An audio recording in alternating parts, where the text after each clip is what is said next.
Assalamualaikum warahmatullahi wabarakatuh. Salam Lentera. Sahabat Lentera dimanapun berada, jumpa lagi dengan Lentera, Ngopi Edukasi, ngobrol penuh inspirasi tentang edukasi. Persembahan dari Majelis Didasmen Pendidikan Nonformal Pimpinan Daerah Muhammadiyah Kabupaten Gresik. Kita akan berbincang seputar pendidikan. Mindful, meaningful, dan tentu joyful. Sahabat Lentera, jadi pada sore ini kita akan bincang-bincang bagaimana festival yang penuh kegembiraan, yaitu Festival Fakih Usman yang sudah masuk pada perhelatan yang ke-9. Luar biasa. Bu Nurul, bisa diceritakan kepada sahabat Lentera, sebenarnya Fakih Usman itu apa tujuannya? Sehingga festival yang kita harapkan berlangsung seru tapi gembira ini bisa diterima dan menjadi sesuatu yang memang dirindukan ya oleh murid-murid sekolah Muhammadiyah di Kabupaten Gresik. Silahkan Bu Nurul. Terima kasih Pak Dodi. Jadi seperti sejak pertama kali kita menggelar festival ini, tujuannya adalah bagaimana caranya kita bisa menguatkan karakter-karakter berkompetisi, tetapi dengan perasaan yang penuh kegembiraan, kebahagiaan tanpa ada rasa tertekan, sehingga anak-anak benar-benar bisa menikmati setiap hal yang terjadi di kegiatan tersebut. Jadi tidak ada kalah menang ya?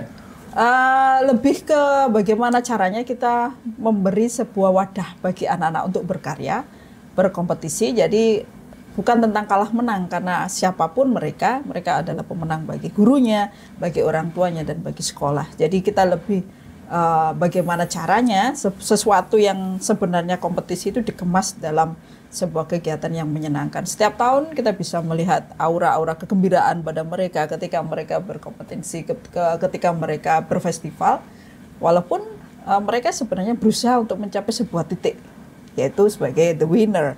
Tapi dalam pelaksanaannya, jiwa kegembiraan itu menjadi hal yang menjadi nyawa dari kegiatan ini. Tapi tentu saja kita juga mempunyai target juga, karena diharapkan dari festival-festival seperti ini bisa menjadi pemanasan bagi anak-anak, karena seperti kita ketahui di Muhammadiyah begitu banyak kompetisi yang berjenjang.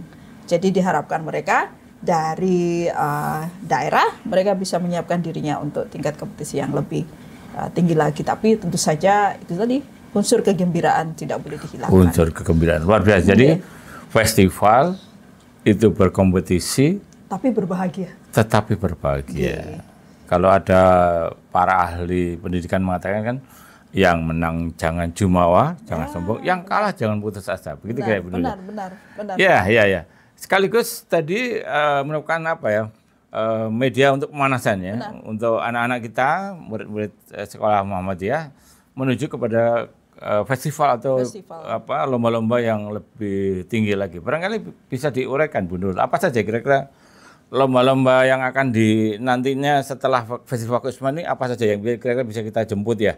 Anak-anak sekolah-sekolah Muhammadiyah kita menjemput event apa saja ya kira-kira? Sebenarnya yang menjadi referensi kita itu yang cukup besar itu adalah di MA Award, dan MA Award itu yang memang tingkat provinsi. Jadi sebenarnya itu tujuan kedua selain bagaimana caranya anak-anak bisa mempunyai jiwa yang gimana ya, artinya untuk bertahan hidup itu sekarang dibutuhkan soft skill yang luar biasa. Jadi hal-hal seperti ini bisa menguatkan mereka, bagaimana caranya terbiasa untuk menyampaikan apa yang mereka pikirkan, terbiasa untuk tampil di depan umum, terbiasa untuk berekspresi secara maksimal, terbiasa untuk bagaimana sih kalau saya menginginkan di sini, berarti apa yang harus saya lakukan, berarti harus ada upaya. Nah, selama ini kita melihat bahwa adalah ungkapan-ungkapan generasi sekarang, generasi yang letoy, generasi yang ini sebenarnya yang tidak kita harapkan. Jadi dari hal-hal seperti ini kita bisa melihat bahwa di sinar mata anak-anak itu benar-benar saya menginginkan sesuatu, tapi sesuatu itu tidak membuat yang traumatik. Kadang ngapunten, ada beberapa jenis kompetisi seperti itu, ketika anak selesai mengikuti lomba itu dia menjadi tidak ingin mengikuti lagi, mungkin di prosesnya itu ada sesuatu yang membuat dia traumatik, entah. Nah itu sebenarnya kita hindari. Tidak berdampak gitu ya kira-kira kalau pakai istilah Pakai istilah anak sekarang kan berdampak itu mempunyai worth it gitu ya. Malah dampaknya mungkin tidak worth it ya untuk karakter mereka tidak worth it, tidak berdampak. Bahkan mungkin bisa memberi dampak yang membuat mereka tidak ingin ikut lagi. Mungkin karena di proses itu ada hal yang menakutkan atau hal yang membuat mereka menjadi merasa tidak dihargai walaupun mereka. Jadi ini yang sebenarnya kita ingin tumbuhkan. Oke, benar. Sahabat Lentera, jadi memang ini unik. Makanya pastikan sekolah-sekolah Muhammadiyah di Gresik jangan ketinggalan nanti waktu pendaftaran ya.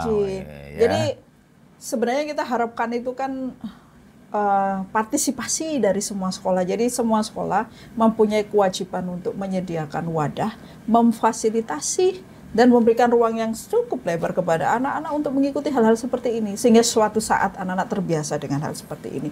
Bisa menjadi sebuah cerita, suatu saat nanti bisa menjadi sebuah kebanggaan karena pernah mewakili sekolahnya, entah menang atau tidak, itu semua sekolah. Itu benar ya. Untuk teman-teman guru, jangan lupa bahwa Festival Fakih Usman yang ke-9 ini dirindukan oleh anak-anak. Suatu saat itu akan menjadi sebuah cerita ya. Benar. Dan juga kita membiasakan anak-anak untuk menghadapi fakta bahwa hidup itu ada berhasil, ada keberhasilan tertunda, mungkin juga belum berhasil. Ya, jadi keberhasilan tertunda atau belum berhasil berarti apa artinya? Harus tetap semangat ya, benar ya. Benar. Berarti tapi itu juga harus ada intervensi dari Bapak Ibu guru. Jadi ketika anak-anak kemudian sudah berjuang keras tapi ternyata tidak seperti yang mereka kena, itu intervensi dari Bapak Ibu guru harus besar. Artinya bisa mengatakan pada anak-anak apapun hasilnya ini adalah sebuah perjalanan yang luar biasa. Kadang-kadang ada juga Bapak Ibu, kok sudah dibina lama-lama ujung-ujungnya kayak gini. Nah, itu yang tidak boleh membuat anak tidak ingin itu. Benar, kita coba kali ya Festival Fakih Usman yang 9. Kira-kira apa yang dilombakan di Festival Fakih Usman yang 9 ini? Benar. Jadi ada beberapa mata lomba yang kemarin menjadi mata lomba di Festival Fakih Usman ke-8. Kita untuk saat ini digeser ke kegiatan bersama majelis yang LP2K ya. Itu jadi ada beberapa yang kayak misalnya kayak tahfidz, kayak tilawatil digeser karena biar tidak ada overload, karena ada dua festival yang mempunyai artinya mempunyai tujuan yang sama. Jadi biar lebih efektif, yang ini dikelompokkan ke FFU, yang ini dikelompokkan di kegiatan namanya MTQ kalau tidak salah ya. Nah, yang tahun ini ada yang baru, yaitu masuknya lagi Olimpiade mata pelajaran. Olimpiade Sains Nasional. Itu jadi tahun ini mulai masuk lagi. Selamat Bu Nurul, karena anak-anak kita untuk OSN 2025 ini keren. Ada SMP satu orang. SMA, kemudian di SMA anak kita dari Sekolah Muhammadiyah di Gresik ya sudah bisa lolos ke. Dan itu mulai yang bisa meloloskan siswanya ke final OSN tahun ini. Jadi apa Bu, mata lomba yang nanti dilombakan yang ada kaitannya dengan barangkali persiapan Olimpiade tahun depan ya? Jadi intinya sebenarnya kan kita dulu pernah memunculkan Olimpiade, tapi karena COVID ya. Jadi ketika COVID itu banyak yang online, sehingga harus memunculkan lomba-lomba yang sifatnya itu performance.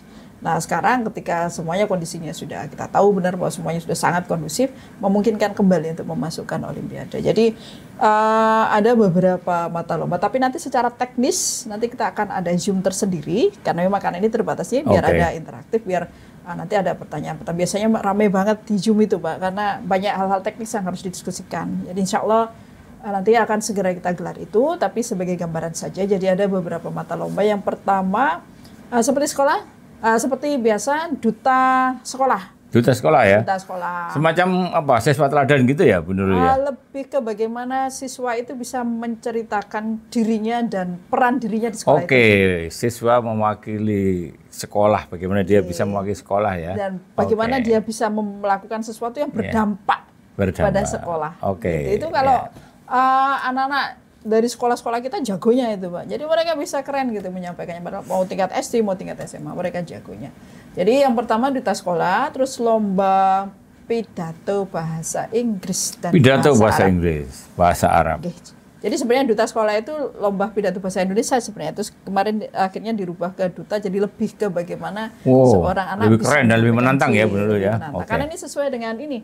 Yang ada di ME World itu kan ada duta sekolah. Jadi kita arahkan biar linear dengan yang ada di ME World gitu. Oke. Terus kemudian tadi ada duta sekolah, lomba pidato bahasa Arab, bahasa Inggris. Ya. Kemudian lomba karya ilmiah. Karya itu ilmiah. harus tetap ada.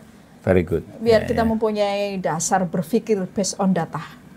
Jadi kebiasaan-kebiasaan untuk selalu berpikir based on data itu menjadi nyawa dari KTI ini, karya tulis ilmiah. Terus kemudian ini untuk siswa ya, kalau untuk Bapak Ibu guru tentang ada juga ya untuk Bapak Ibu guru. Oke. Ada ya. Tentang inovasi pembelajaran. Bagaimana Bapak Ibu guru mempunyai inovasi dalam pembelajaran yang itu mempunyai sekali lagi kita menggunakan kata dampak, di mana inovasi pembelajaran itu membawa dampak yang bagus untuk anak-anak. Jadi tidak membosankan, tetap menyenangkan, kemudian tetap bermakna, dan tetap menghadirkan kesadaran diri, gitu yang diharapkan. Ada perubahan nggak Bu Nurul? Kan ini Kementerian Pendidikan Dasar Menengah memperkenalkan strategi untuk deep learning. Kira-kira untuk inovasi pembelajaran ada pergeseran nggak Bu normanya? Sebenarnya ini kan kalau deep learning kan kita sepakat ini seperti yang disampaikan oleh Pak Menteri, ini adalah sebuah pendekatan. Jadi bagaimana caranya? Saya pikir sebelumnya pun teman-teman sudah menyelenggarakan pembelajaran seperti ini. Cuman sekarang kan dipertegas saja. Jadi bagaimana caranya pembelajaran itu? Yang saya yakin dulu-dulu pun teman-teman sudah menjadi pemimpin pembelajaran yang bisa membuat suasana menjadi menyenangkan juga sudah. Cuman sekarang kan dipertegas saja. Baik. Jadi untuk Ustadz-ustazah, Bapak Ibu guru jangan khawatir. Jadi walaupun ada strategi deep learning ya, saya kira tidak banyak mempengaruhi tidak banyak mempengaruhi norma penjurian untuk inovasi pembelajaran. Karena Bapak Ibu sudah melakukan ini sebenarnya dari jauh-jauh. Sudah ya. Terus kemudian apa tadi masih ada? Kemudian untuk kepala sekolah best practice tentang inovasi apa? Best practice pas sekolah. Ya. Wah, inovasi keren ini. apa yang dilakukan oleh kepala sekolah untuk meningkatkan pelayanan terhadap kliennya, yaitu siswa, wali murid dan lain-lain. Jadi lebih ke situ. Tahun kemarin FFU yang ke-8 berapa orang pesertanya Bu Nurul dari 80 sekolah itu? Tidak banyak. Nah, makanya barangkali harapannya tahun ini bisa ini Bu ya, lebih banyak ya kepala sekolah yang banyak. Harusnya begitu. Sebenarnya kadang sih saya yakin kepala sekolah kita itu hebat. Artinya selalu saya yakin untuk bisa mempertahankan sekolah menjadi sekolah yang diminati masyarakat, itu teman-teman sudah berinovasi semua. Enggak beda aja kali Bu. Tidak tertulis. Menulis itu tidak. Teman-teman kepala sekolah dan kepala madrasah, mulai sekarang persiapkan. Bentar lagi FFU, mari semua kepala sekolah kalau mau ikut ya. Kan itu hanya menulis dalam bentuk best practice. Dan salah satunya dengan sistematika model STAR. Situasi, tantangan, aksi, dan refleksi. Sebenarnya kan hanya itu saja. Menulis situasinya sekolah gimana sih, tantangannya apa, aksinya apa, kemudian tinggal direfleksi saja. Sebenarnya nggak usah tebel-tebel. Toh nanti ada presentasi juga yang menguatkan itu. Jadi kadang mereka ini tidak terlalu percaya diri untuk apakah ini inovasi ini bagus ya, karena melihat kepercayaan diri besar, ya benar. Jangan-jangan di sekolah besar nanti inovasinya, padahal saya kan sekolah kecil, jangan-jangan inovasinya. Padahal yang dinamakan inovasi itu keren ketika itu relate dengan kondisi sekolah masing-masing. Gitu. Jadi kuncinya cuman menulis dan percaya diri. Karena kreativitas kita lihat ya, sudah sangat intensif ya teman-teman di sekolah memberikan sentuhan kreasi di sekolahnya, bagaimana dia bisa menarik untuk masyarakat ya. Nah sekarang yang lebih penting betul. Kapan ini FFU ini pendaftarannya akan dibuka, kemudian kapan pelaksanaannya? Jadi rencananya akan dilaksanakan nanti. Ini kan ada seperti biasanya ada penyisian, kemudian ada final. Penyisiannya tentu saja untuk saat ini masih belum bisa menjawab keinginan teman-teman untuk offline semua. Jadi tetap ini nanti ada penyisiannya online. Kecuali yang sains yang Olimpiade Matematika dan Sains ini harus offline dari awal, tapi yang lain tetap penyisiannya online karena karena mungkin waktu juga. Waktunya dan pesertanya banyak ya. Iya, karena pesertanya luar biasa. Terus biaya juga. Biaya juga nanti takutnya tambah semakin membebani. Saya yakin kemarin kan teman-teman nggak seru kalau ininya harus online, tapi ya pripun katanya. Waktunya karena pesertanya kayak kemarin dari sampai 500 sampai 600 itu kalau offline semuanya butuh waktu berhari-hari. Baik. Bu Nur, biasanya kan di Festival Fakih Usman terutama untuk opening ya, itu juga ada penampilan ya. Penampilan dan kreasi dari sekolah-sekolah ya yang ikut berpartisipasi dalam hal seni budaya. Nah, barangkali apa kira-kira nanti yang akan direncanakan oleh panitia Fakih Festival Fakih Usman yang ke-9 ini? Berharap sih nanti kita bisa menampilkan banyak tampilan-tampilan dari sekolah-sekolah yang kemarin-kemarin belum berani muncul atau belum punya kepercayaan diri untuk menjadi penampil di kegiatan itu. Jadi siapapun berhak atas itu, siapapun mempunyai ruang yang sama atas itu, maka ayo siapapun yang mempunyai hal baik yang bisa ditampilkan di situ, nanti monggo silakan. Kan tentu saja nanti ujung-ujungnya bagaimana caranya Bu Nurul? Misalkan sekolah saya ingin tampil, datang langsung ke kita, maka kita dengan senang hati ketika tampilan itu banyak pasti senang sekali kayak kita. Jadi waktu dan ruangan itu cukup lebar bagi teman-teman untuk bergembira bersama. Nanti WA saya, WA Ustadz Ajis, WA Pak Dodik kan sudah tersebar kemana-mana. Jadi teman-teman, guru-guru, anak-anak dan juga kepala sekolah, kalau ingin menampilkan karya terbaiknya untuk seni dan budaya, bisa hubungi Ibu Ketua, Ibu Nurul Wafiah melalui WA-nya. Bergegaslah mendaftar karena nanti pasti kita akan memiliki keterbatasan waktu ya Bu Nurul ya. Kan tidak mungkin ya ditampilkan semua. Nanti kan acaranya jadi apa istilahnya? Apresiasi seni budaya kan. Tapi tetap kita akan prioritaskan penampilan diberi waktu yang cukup longgar gitu ya Bu Nurul ya. Nah, hari ini adalah sekaligus launching dari Festival Fakih Usman yang ke-9.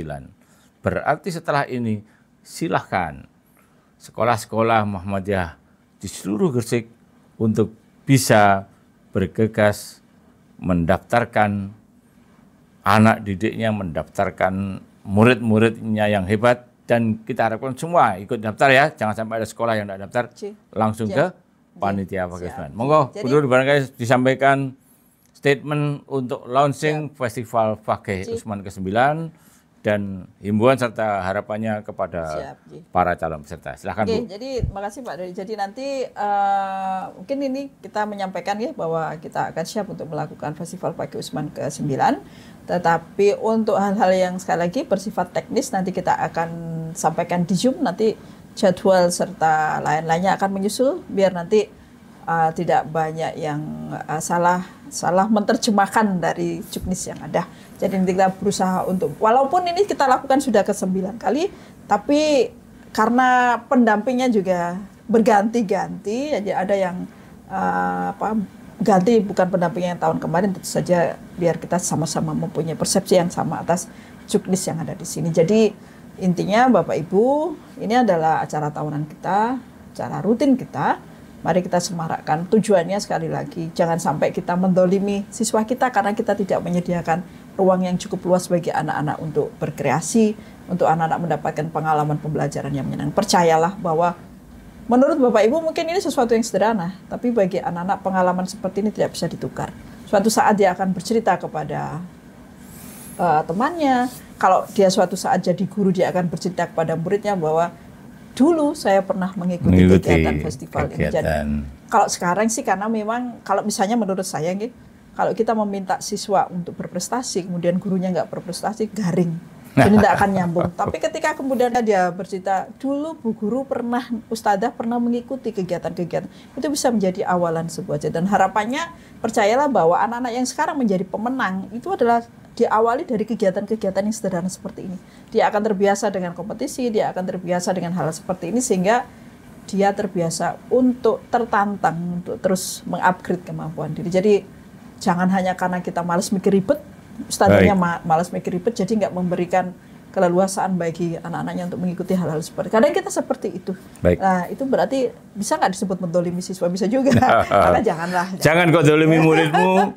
Kalau mereka ingin mengikuti lomba, maka ikutkan lomba. Kalau mereka belum berminat, bangun minatnya untuk ikut Festival Fakih Usman yang ke-9. Kita tunggu. Yang penting ya. Siap. Semoga sukses. Ibu Nurul Wafiah sebagai Ketua Panitia Festival Kesman ke-9 dan para siswa, murid-murid semua, Bapak Ibu guru, kepala sekolah juga, siapkan dirimu untuk berpartisipasi di Festival Fakih Usman yang ke-9. Oke, Ingat katanya Don Dewi ya, bahwa pendidikan itu bukan belajar untuk hidup, tapi pendidikan itu adalah kehidupan itu sendiri. Ya, benar. Gitu ya. Benar, terima benar. kasih Terima saya kasih. ucapkan kepada Ibu Nur Wahbah dan juga terima kasih sahabat Lentera yang sudah bergabung dengan Ngopi Edukasi.